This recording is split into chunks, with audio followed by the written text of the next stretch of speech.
Setyembre 2015, nang makarating kay Eloisa Gatchalian ang balita tungkol sa raid na isinagawa ng Immigration and Customs Enforcement sa isang gusali sa Los Angeles.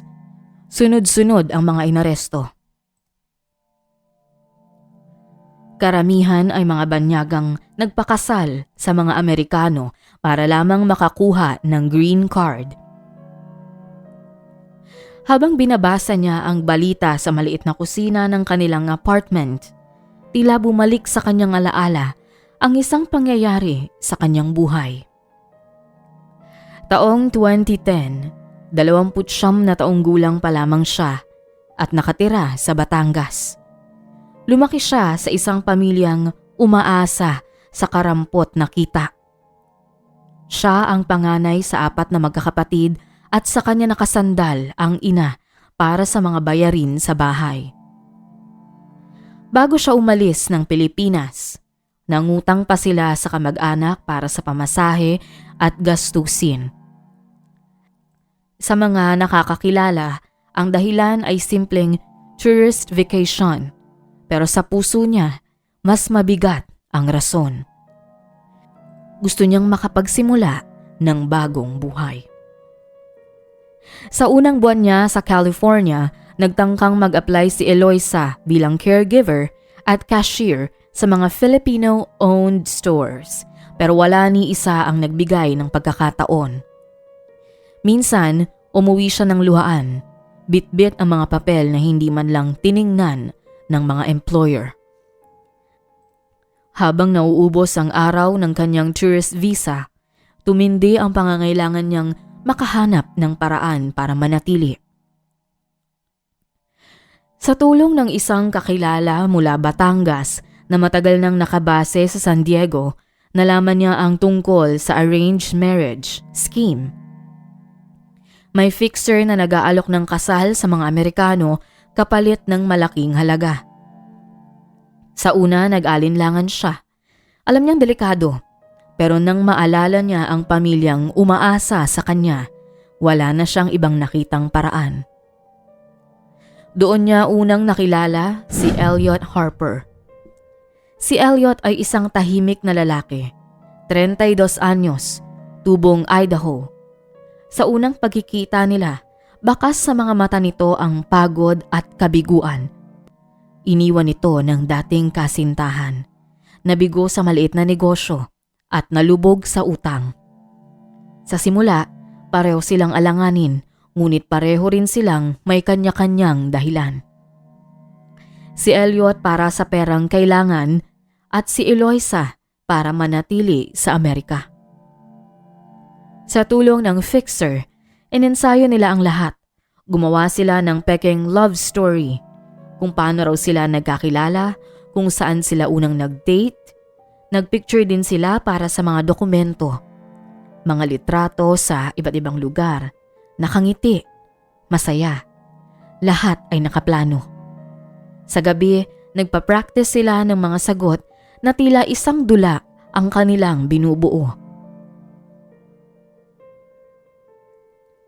Sa unang interview, kabadong-kabado sila. Nanginginig ang kamay ni Eloisa habang hawak ang folder ng mga papeles. Ngunit sa huli, nakalusot sila. At ilang buwan lang ang lumipas, natanggap niya ang liham. Naaprubahan ang kanyang green card. Sa unang pagkakataon, nakahinga siya ng maluwag. Pero sa likod ng katahimikan, alam niyang nakasandal pa rin ang lahat sa kasinungalingan. Taong 2008, 2 taon bago sila magkakilala, simpleng service crew lamang si Elliot Harper sa isang diner sa Boise, Idaho. Tahimik ang buhay niya, walang ibang pangarap kundi isang simple at masayang buhay. Noon, kasama niya si Catherine Wilkins. Si Catherine ang tipo ng babaeng gusto ng marami, edukada, anak ng isang retired police chief at mataas ang ambisyon sa buhay. Sa simula, masaya sila sa simpleng pagsasama. Ngunit habang lumilipas ang panahon, nagkaroon ng lamat. Si Catherine ay nais nang umangat at patunayan ang sarili, habang si Elliot ay kontento na sa tahimik na buhay. Sa isang iglap, nagbago ang lahat. Isang gabi, nagising na lamang si Elliot na wala na si Catherine sa kanyang tabi. Walang sulat, walang paalam. Makalipas ang ilang linggo, nalaman niyang may bago ng kasintahan si Catherine. Si Glenn Moreno na isang lalaking may kaya. Sa balitang yon, gumuho ang mundo ni Elliot. Nawalan siya ng gana sa buhay, napabayaan ang sarili at halos mawalan ng direksyon. Naubos ang ipon, bumagsak ang maliit na negosyong pinasok at halos hindi na siya lumalabas ng bahay. Kaya nang alukin siya ng fixer ng kasunduang kasal kapalit ng malaking halaga, pumayag siya. Hindi dahil gusto niya, kundi dahil wala na siyang ibang nakikitang paraan para makaahon. Nang unang beses silang magsama ni Eloisa sa isang bubong, ramdam niya ang tensyon. Parang dalawang estrangherong walang koneksyon. Nakatira sa parehong espasyo pero para bang magkalayo ang mundo. Sa umaga, aalis si Elliot nang hindi nagpapaalam. Sa gabi, darating siya ng tahimik at si Eloisa naman ay abala sa kusina at sa iba pang gawain. Ngunit unti-unti, nagsimulang mabuo ang mga simpleng koneksyon. Isang gabi, nagdala si Elliot ng take-out para sa hapunan. Sa unang pagkakataon, nagpasalamat si Eloisa at doon nagsimula ang maliliit na usapan tungkol sa buhay, sa trabaho, at sa mga bagay na wala namang kinalaman sa kasunduan. Pagkaraan ng ilang linggo, nagsimula na ring maging mas maaliwalas ang kanilang maliit na apartment. Unti-unting natututunan nilang umakto na parang mag-asawa. Hindi dahil kailangan para sa USCIS, kundi dahil sa maliit na ginhawang dala ng presensya ng isa't isa. Hanggang sa mas lalong lumalim ang pagtingin nila at nangyari ang unang pagniniig sa silid ni Elliot. Sa mga sumunod na buwan, nagsimula silang bumuo ng isang buhay na magkasama. Nagtayo si Eloisa ng maliit na negosyo ng pagkaing Pinoy para sa mga kababayan sa komunidad. At si Elliot ang naging taga-deliver gamit ang lumang pick-up truck. Sa bawat biyahe, sa bawat simpleng hapunan, mas naging malinaw ang di maipaliwanag na koneksyong nabuo sa pagitan nila. Hanggang isang araw, sa gitna ng simpleng hapunan, humiling si Elliot na gawing totoo ang kanilang kasal. Hindi na rin tumanggi pa si Eloisa dahil ng mga panahong yon ay totoo na rin ang nararamdaman niya sa lalaki. Sa gitna ng unti-unting pagbubuo ng tunay na relasyon nina Elliot at Eloisa, dumating ang balitang muling nagpagulo sa sitwasyon. Nobyembre 2010, isang malamig na umaga. Natanggap nila ang isang liham mula sa USCIS. Hindi yan karaniwang sulat. Subpoena, re-verification, additional interviews. Bagamat naguguluhan, tahimik na pinag-usapan nina Elliot at Eloisa ang mga susunod na hakbang. Nangako si Elliot na mananatili sa tabi ni Eloisa anuman ang mangyari. Ilang araw bago ang itinakdang re-interview, sa isang community fair sa West Covina kung saan nagbebenta si Eloisa ng mga kakanin, isang matangkad at kumpiyansang babae ang lumapit sa kanyang mesa. Hindi niya ito namukaan, ngunit matapos magpakilala ay naging malinaw ang lahat. Ito ay ang babaeng nang iwan kay Elliot 2 taon na ang nakakalipas, si Catherine Wilkins. Sa malamig na tinig, nagbitiw ito ng mga salitang puno ng pangungutya. Sinabi nitong alam niyang peke ang kasal nila ni Elliot, na kaya nitong ipadeport si Eloisa at wakasan ang lahat ng pangarap nito sa Amerika, sa tulong ng ilang koneksyon. Sa una, pinilit ni Eloisa na manahimik. Ngunit nang tawagin ni Catherine ang mga Pilipino na mga patay gutom, katulong at walang lugar sa Amerika, ay sumabog ang galit ni Eloisa. Nagkaroon ng matinding pagtatalo. Naunang sumugod si Catherine ngunit hindi nagpatalo si Eloisa.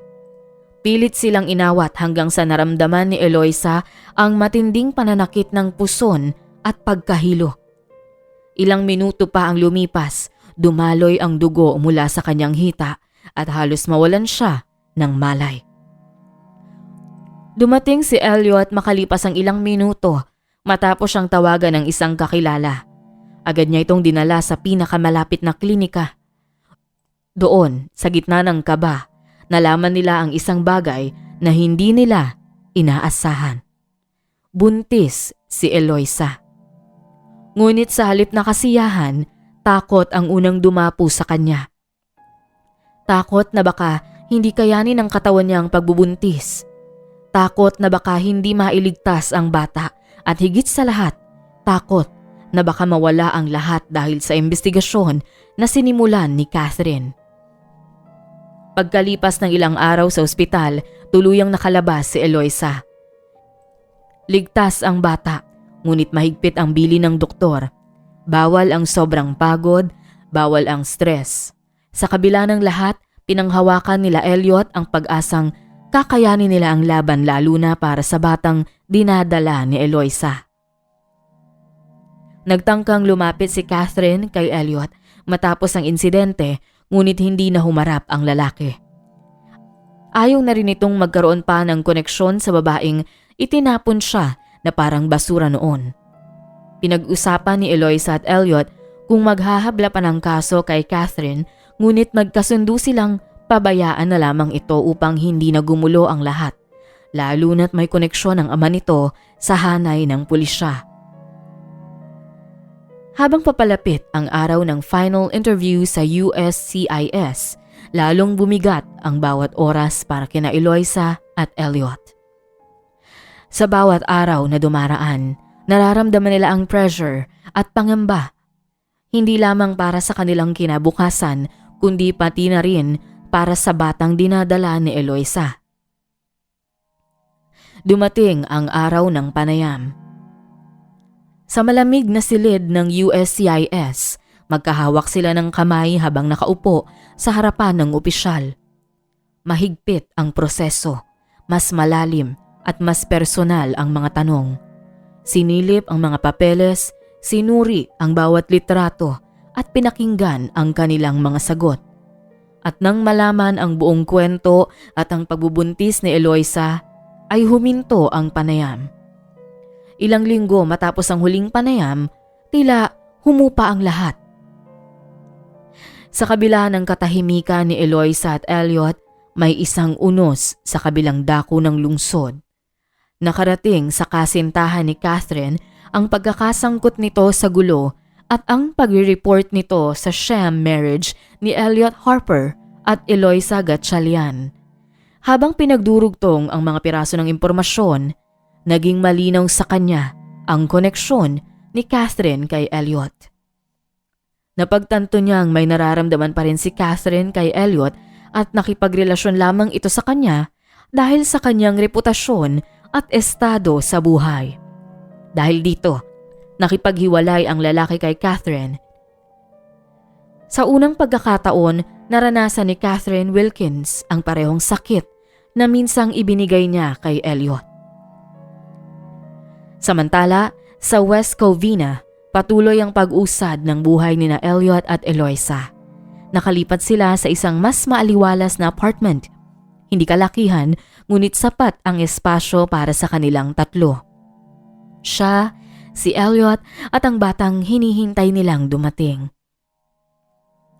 Isang hapon, isang sobre ang dumating sa kanilang pintuan mula sa USCIS. Sa loob, may isang liham na nagpapatunay ng pinal na pag-apruba ng green card kay Eloisa na labis niyang ikinatuwa.